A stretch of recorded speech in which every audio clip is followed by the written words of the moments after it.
반갑습니다. 낭독과 감상의 시간 진이의 소리글방 시작합니다.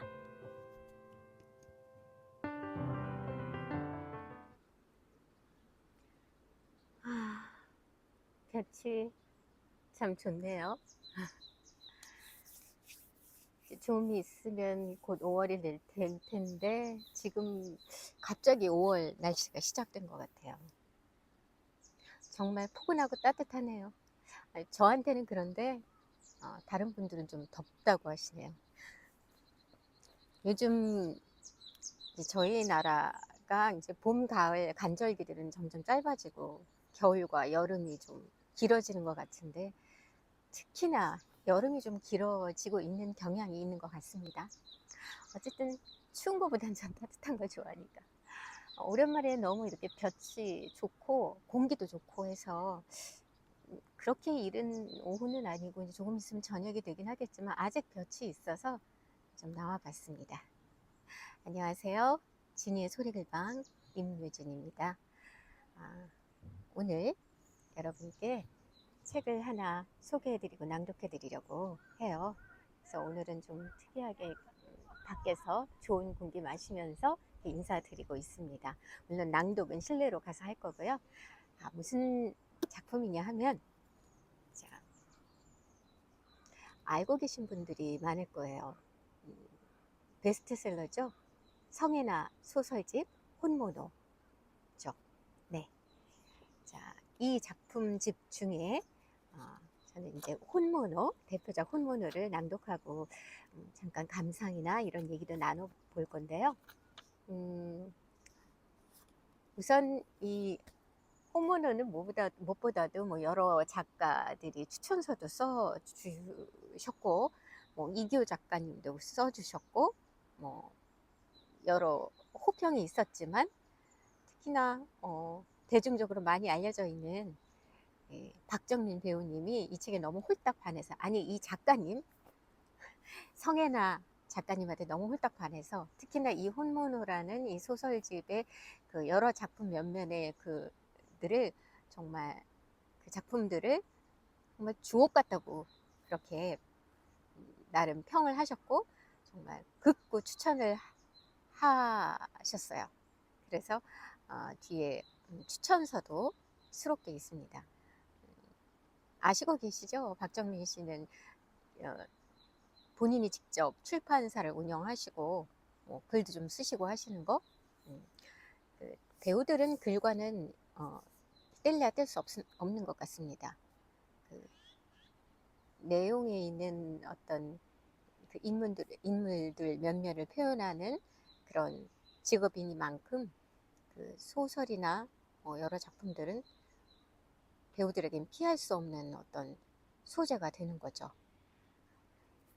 그래서 제가 일단 성혜나님은 제가 뭐 구체적으로 몇 년도에 태어나서 뭐 이런 것까지는 제가 얘기는 안 하겠고요. 이분이 왜 이렇게 유명해졌냐? 글들이 어려운 게 없어요. 어려운 단어도 없고, 그리고 얘기가 술술 흘러갑니다. 그냥 빨리빨리 술술 흘러가면서 뭐 술술 읽힌다고 하죠. 그런 것들이 많고요. 하지만 그렇게 가볍지만은 않은. 그래서 몇 번을 다시 읽어보고 싶은 그런 작가인 것 같아요. 이분은 19년 동아일보 신춘문예에 당선되면서 활동을 시작했고요. 그리고 저서로는 빛을 거두면 빛, 그리고 지금 이 작품집 혼모노, 두고 온 여름, 이런 작품집들이 있고요. 2024년, 25년에 젊은 작가상을 수상하셨습니다. 그리고 정말 유명한 굵직한 어떤 그런 작품상, 그 문학상 중에 이상문학상 말고 또 이효성 문학상 있죠. 이효성 문학상을 수상하셨고요. 2024년도 한국 문학의 어떤 미래를 짊어진 젊은 작가를 투표를 했는데 예스24인가 아마 거기서 했을 거예요. 거기서 1위를 하셨다고 합니다. 네, 젊은 작가인데 정말 재기가 넘치면서도 뭐 힘이 있는 그런 작가인 것 같습니다. 이 혼모노라는 이 작품집에 수록되어 있는 작품들은 뭐가 있냐면 길티클럽, 호랑이 만지기, 스무드, 혼모노, 구애집 가롤동 98번지, 우호적 감정, 잉태기, 메탈, 이렇게 7작품이 수록되어 있고요. 제가 모든 걸 다 읽어보진 않았습니다. 몇 개 읽어보고, 특히나 이 혼모노가 대표작이니까 혼모노는 당연히 읽어봤고요. 근데 잠깐 다는 읽어보지 않았지만 아까도 말씀드린 것처럼 상당히 뭔가 좀 힘이 있는 내구성이라고 해야 될까요?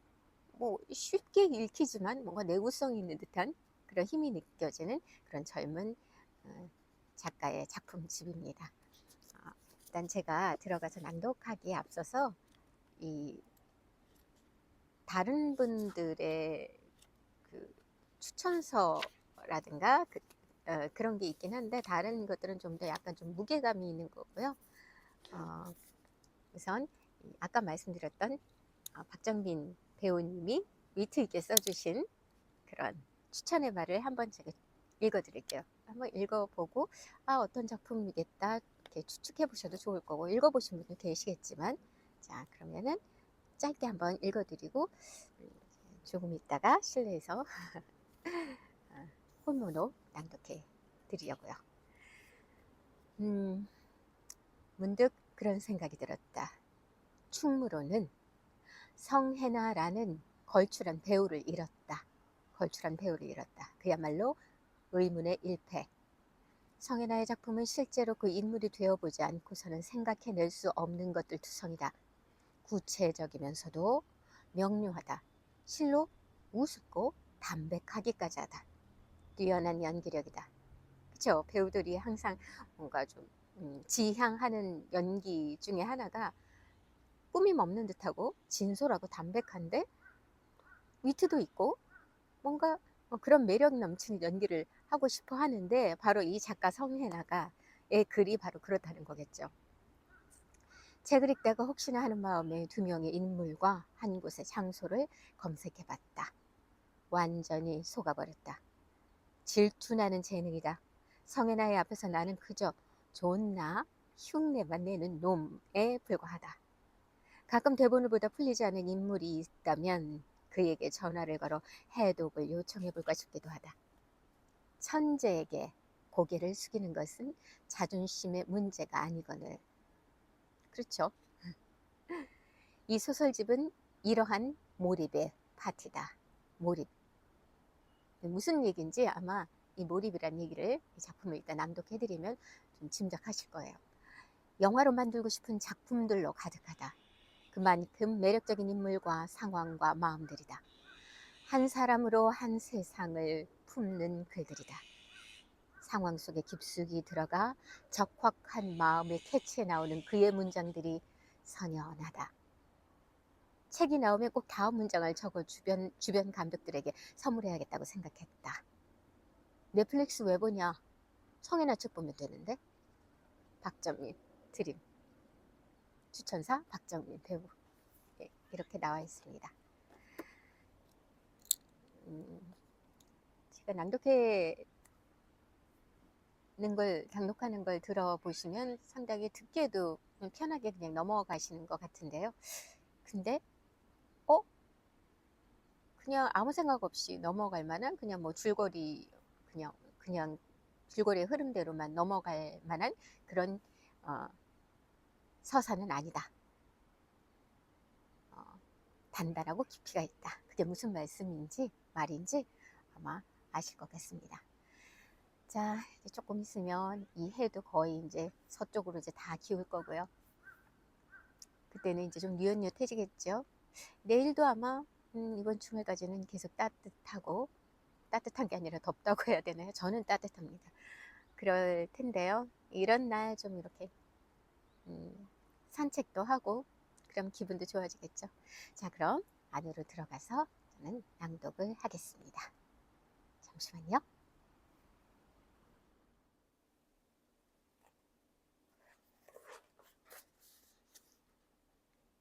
혼모노. 역 근처 버거 전문점을 지나다 질겁한다. 앞집 신애기가 창가 자리에 앉아 버거를 먹고 있다. 입가에 마요네즈를 잔뜩 묻힌 채 콜라를 마시는 그 애를 몰래 훔쳐본다.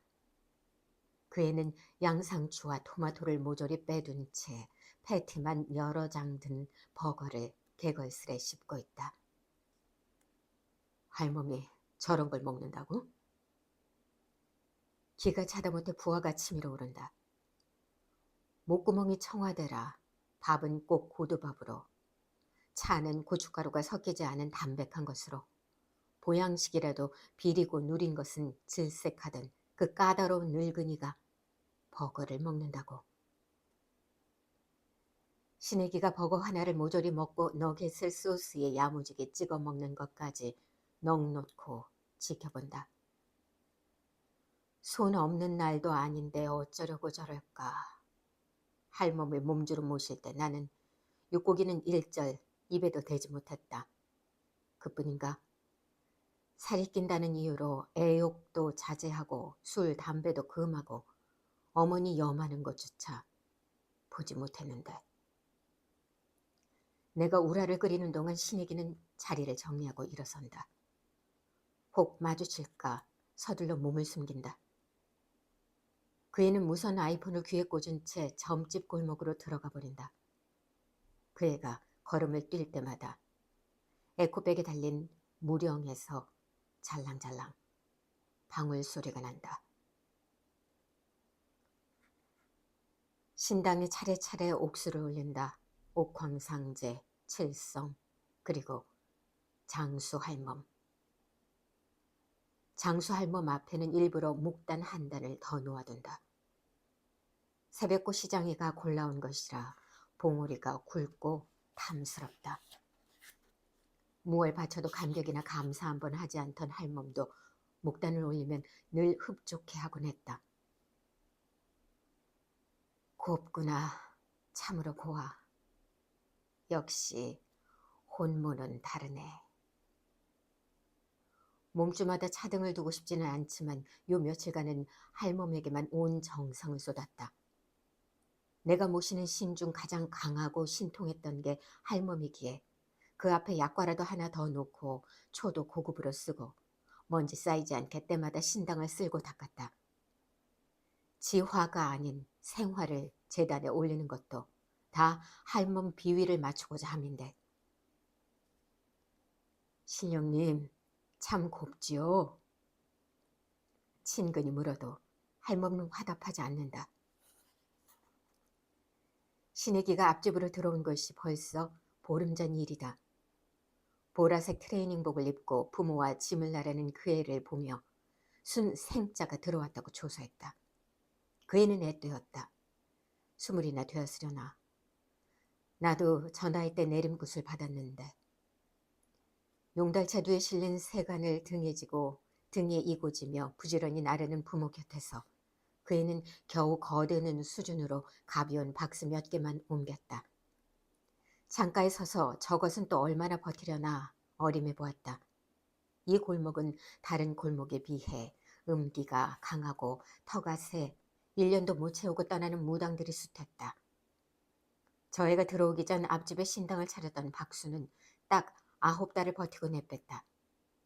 이번에는 넉넉 잡아 2달이나 버틸는지. 그 뒤엔 짐을 챙겨 나갈 게 분명하다고 예감하며 블라인드를 내렸다. 그날 저녁에 신애기 부모가 팥떡을 들고 찾아왔다. 신애기도 함께였다. 우리 아이를 잘 부탁드린다. 신받은 지 얼마 안 되어 아직 아무것도 모른다. 도사님이 많이 가르쳐 주시라. 간곡히 청하는 부모 뒤에서 그 애는 핸드폰만 만지고 있었다. 떡만 덥석 받고 보내기 못해 안으로 들인 뒤 무량사 주지 스님에게 받은 보이차를 내왔다. 신에게 아버지는 중국으로 출장 갈 때마다 보이차를 마셔서 잘 안다며 진짜 보이차를 판별하는 법을 줄줄이 늘어놓았고, 어머니는 이 사람 또 이러네 하며 조용히 면박을 주었다. 이게 보기에는 비슷해도 우렸을 때 차이가 나거든요. 가짜는요, 마실 때 몸이 거부합니다. 역겨운 향도 나고요. 빛 좋은 개살구죠. 신에게는 제 아버지 이야기엔 관심도 기울이지 않은 채 핸드폰만 들여다보았다. 부부가 하나같이 쥐산에 큰 욕심 없이 수수한 면면이 꼭 닮아 있는데 반해 그 딸은 달랐다. 맹한 인상인데도 눈빛에 묘한 살기가 서려 있었다.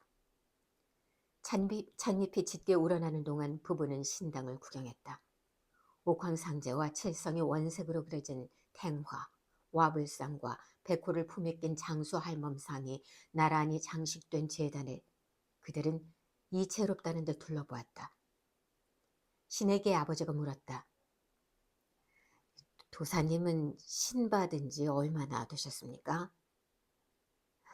올해로 30년 되었습니다. 30년.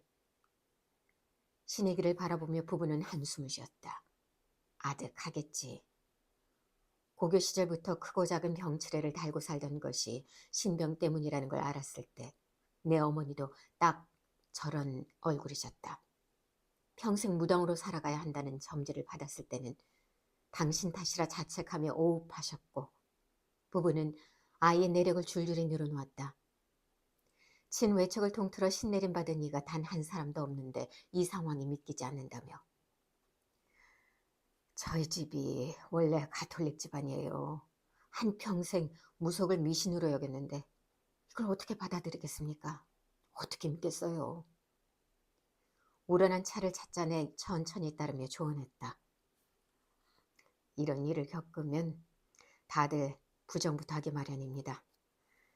다 내게 올 연이다 받아들이면 편합니다. 침울한 기색으로 차를 마시면서도 부부는 뒷맛이 좋다는 둥, 진짜 보이차는 이런 맛이 난다는 둥 칭찬 일색인 반면 신에게는 차를 한 모금 마시더니 그대로 뱉어버렸다. 지푸라기 맛이 나. 그 말에 나보다 그 부모가 더 당혹스러워하며 신에게를 다그쳤다. 죄송해요. 우리 애가 원래 예의가 참 바른데 갑자기 왜 이러니 도사님 앞에서. 괜찮습니다. 익숙지 않은 이들은 처음엔 다 쓰고 떨다고들 합니다. 이게 얼마나 비싼 차인지도 모르고 버릇없기는. 속마음을 숨긴 채 신에게 앞에 놓인 잔을 비우고 뜨거운 물을 가득 채웠다. 근데 어쩌다 이리로 오시게 되었습니까? 이 골목은 터가 세서 다들 꺼리는데. 부부에게 한 질문을 신에게가 중간에 가로챘다. 할멈이 점주해줬거든. 말이 짧아 적잖이 놀랐지만 애기 동자가 들어왔다고 여김에 너그러이 넘겼다. 내림꽃 받은 지 얼마 안 된 무당에게는 예고 없이 신이 들어올 때도 있으니 어르듯 부드러운 말투로 나는 신에게 말했다. 그렇습니까, 동자님? 신에게는 시큰둥한 얼굴로 찻잔을 밀쳐냈다. 동자님, 입 있으면 사탕이라도 드릴까요? 동자들이란 달콤한 것이라면 사족을 쓰지 못하는 법. 사탕이라도 물릴 요량으로 찬장을 여는데 등 뒤에서 웅얼대는 소리가 들려왔다. 장수할멈이 점재줬어. 니놈 앞집에 들어가라고. 그것이 시작이었다. 얄궂은 악연의 시작. 혹 잘못 들은 건가 싶어 신에게 쪽을 돌아보며 되물었다. 뭐라고 하셨습니까? 신에기가 조소했다. 신빨이 다 했다더니 진짠가 보네. 할멈이 나한테 온 줄도 모르고. 그 애는 살기 어린 눈으로 나를 똑바로 바라보며 말했다.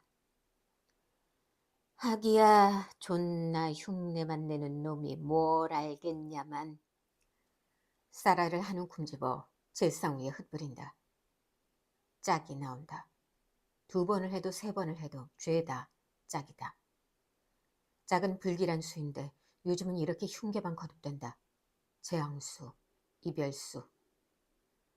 지난 30년간 이런 적이 몇 번이나 있었던가.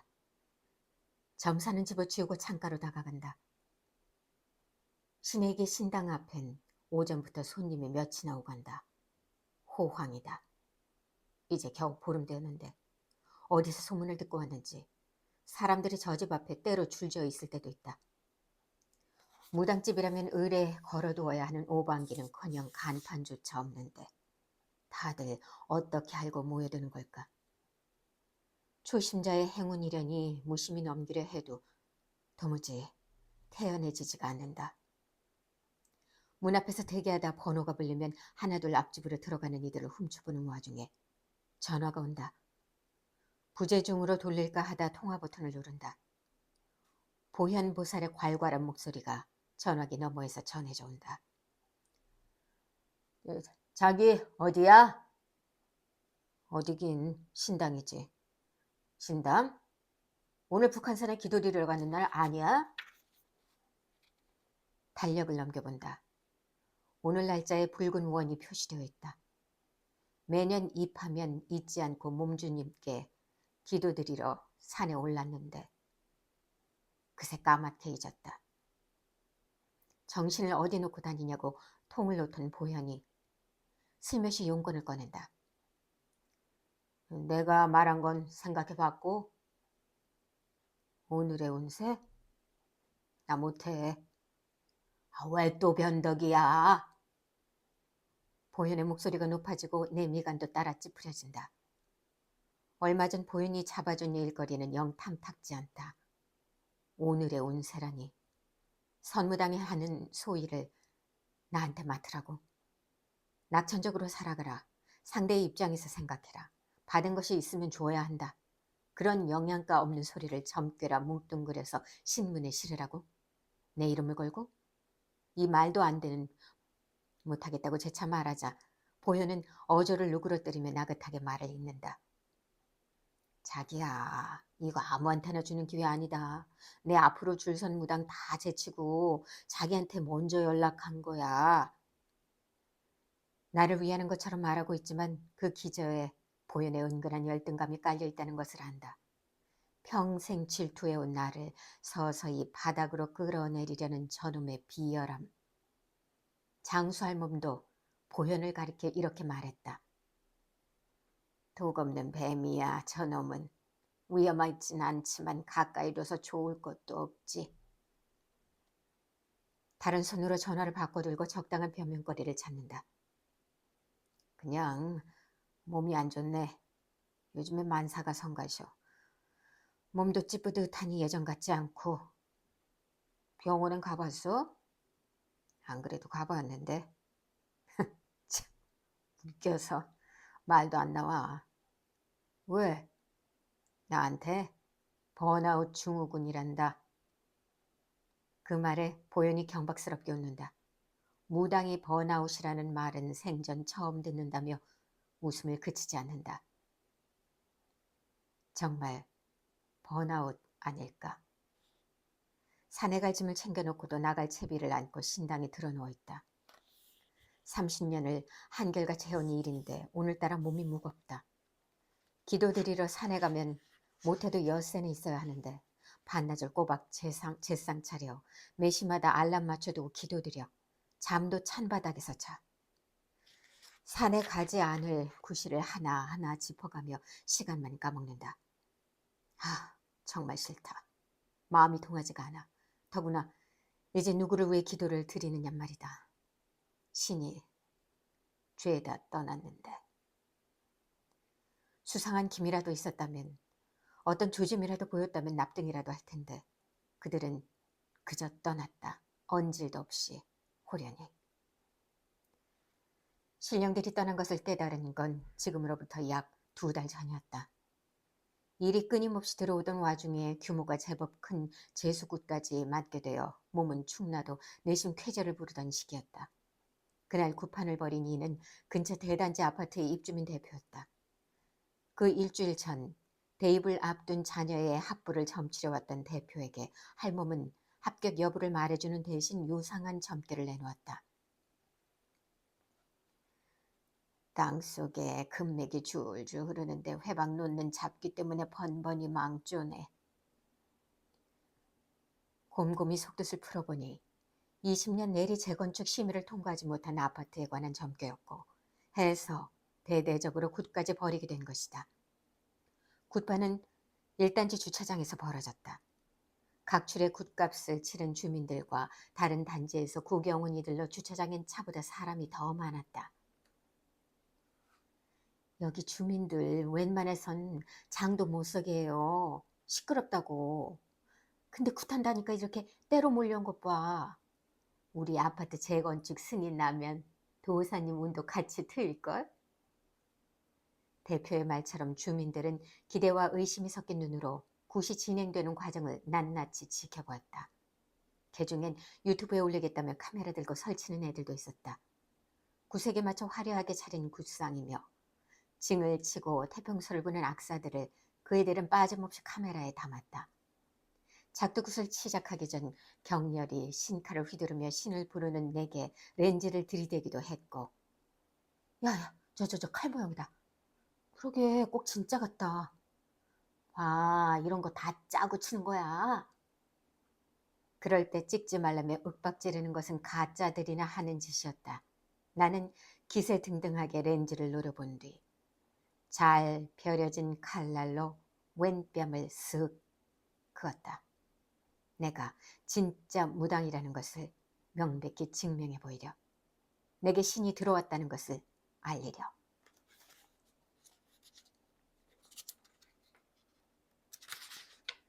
보통 칼춤을 추면 탄성과 박수 혹은 비명이 터져나오는 법인데 그날은 분위기가 묘한 것이 정막만 감돌았다.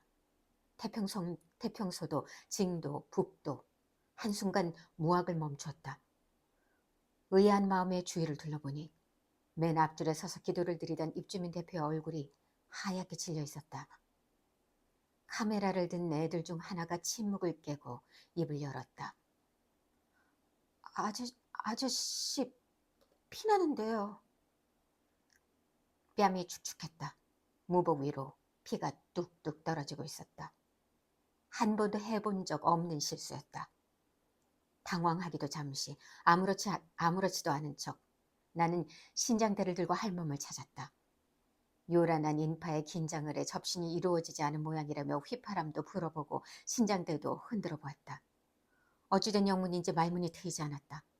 할멈은 물론 다른 신령들도 짠 듯이 공수를 내려주지 않았다. 진땀이 나고 다리에 힘이 풀렸다. 신령님 오셨습니까? 다시 불러봐도 마찬가지였다. 어떤 신탁도 들리지 않았다. 상황을 수습해야 된다는 생각조차 못한 채 흐르는 피를 소매로 대충 닦으며 허겁지겁 그곳에서 벗어났다. 그 후로 한 번도 접신이 이루어진 적이 없다. 누구든 신굿을 받으면 나아질 거라 했고 누구는 당모가지를 잘라 그 피를 시원하게 들이키면 신이 되돌아올 거라 했다. 모조리 허탕이었다. 그날의 망신이 유튜브에 박제되고부터는 줄줄이 들어오던 일감도 뚝 끊겼다. 그러니 의심스러워지는 것이다. 정말 신에게에게 할멈이 옮겨간 것은 아닌지. 신이며 운이며 죄 저것에서 빼앗긴 것은 아닌지. 길 건너편에 서서 손님과 맞담배를 태우는 저 엉큼한 것에게 말이다.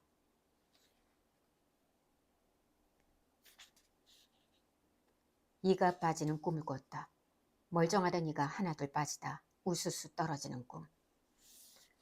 깨어서도 잇몸이 얼얼한 것이 밤새 이를 악물고 잔 모양이다.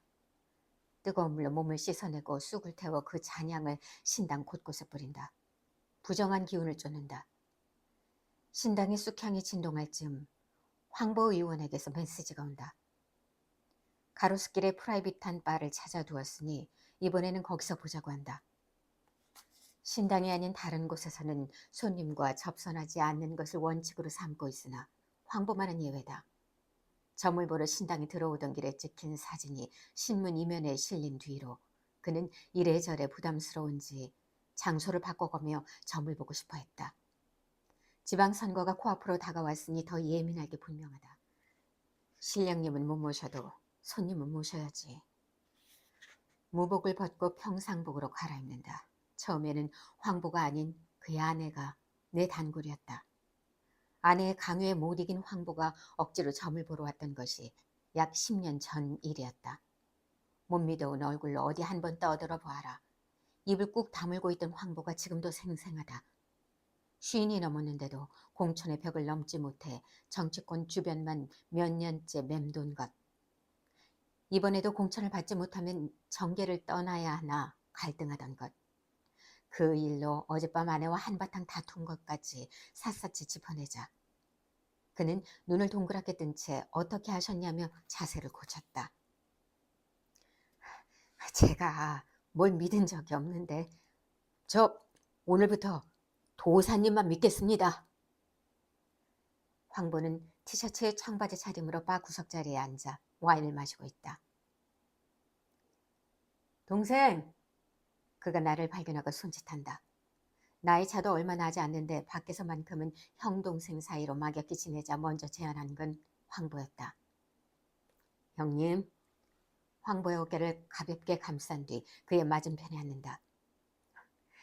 형님은 볼 때마다 젊어지시는 것 같아요. 몸도 탄탄하고 주름도 없고요.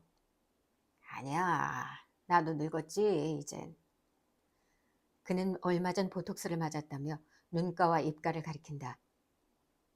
젊게 보이려 안다라는 다른 의원들을 손가락질하고 비웃던 혈기왕성한 시절도 있었는데 자신이 이렇게 될 줄은 몰랐다고.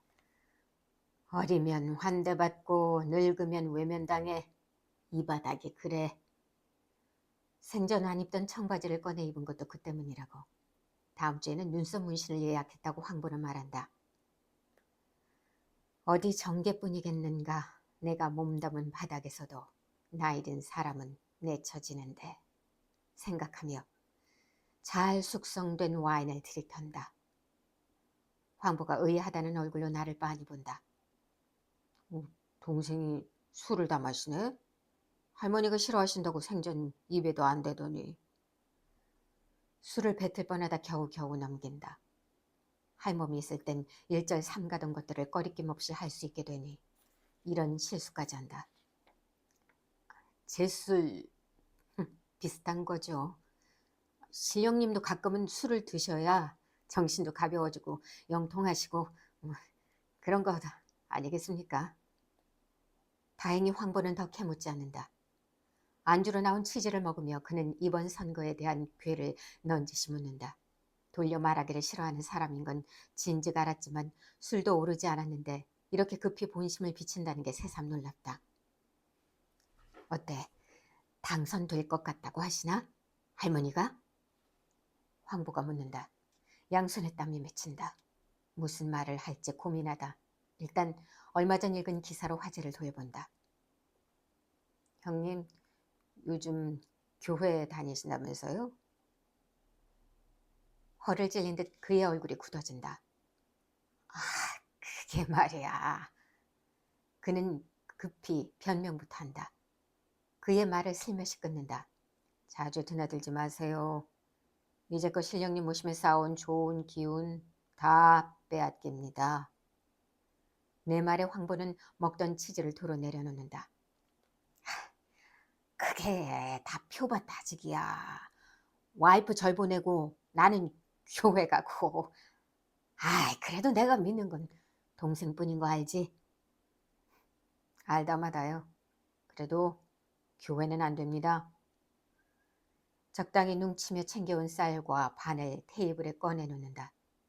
반 위에 쌀을 조금씩 흩뿌리고 나달수를 헤아리는데 이런 또 짝이 나온다. 다른 수도 아니고 하필 둘로 떨어진다. 불길한 수다. 내 표정을 살피며 황보는 조심스레 묻는다.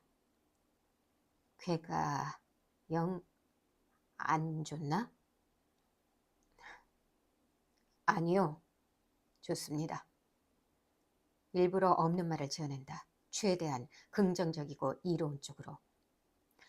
올해는 적장에 목을 벨 수가 들어와 있네요. 정말? 예, 연운이 좋아요. 황보의 입꼬리가 숨기지 못할 정도로 올라간다. 다만 눈치를 보다 넌지시 말끝을 흐린다. 팽팽히 당겨졌던 황보의 입꼬리가 천천히 내려간다. 왜, 또 뭐가 더 보여? 일부러 대답을 주저하며 그를 감질나게 만든다. 쌀알을 세며 말을 잇는다. 6월에 애군이 껴있네요. 그때가 형님한테 가장 중요한 시기일 텐데 때를 놓치면 기회는 한참 뒤에나 올 것 같고 이 액을 막으려면 구술해야 할 것 같은데 할멈이라면 뭐라고 했을까? 돈 좀 만져보겠다고 니세모노도 않는 몹쓸 짓을 한다고 욕이라도 내까리지 않을까? 하지만 신도 떠나고 유튜브에 우스꽝스러운 영상까지 올라간 마당에 굿이라도 버려야 숨통이 트이겠는 걸 어쩌나. 당장 월세 낼 돈도 없어 현금 서비스를 받는 통에 이런 기회라도 잡지 못하면 내일이 까마득해지는 것을. 흩뿌린 쌀알을 모은 뒤 황보의 답을 기다린다. 이럴 때 군말을 보태면 다 된 일에 재뿌리는 격이므로 말은 최대한 아낀다. 마른 입술을 술로 죽이며 침묵을 지키던 황보가 입을 뗀다. 동생도 알다시피 내가 성골은 아니잖아. 줄이 있는 것도 아니고 여기까지 온 것도 다 우리. 다음 말은 안 들어도 알 것 같다. 다 우리 동생 덕이라고 하겠지. 당의 공천조차 받지 못했던 아웃사이더 시절부터 시장 선거를 앞둔 지금까지 이 남자의 업적이라 할 만한 것에는 다 내 공이 들어가 있다. 군산에 있던 조상묘를 용인으로 옮기라 점지한 뒤 황보는 2번 연속 고배를 마신 구에서 국회의원으로 당선되었고 벼락 맞은 대추나무에 부적을 그려 집에 걸어둔 뒤에는 당의 최고위원이 되었다.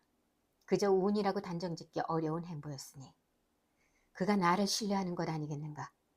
황보의 말을 기다린다. 그는 말한다. 할머니 덕이지.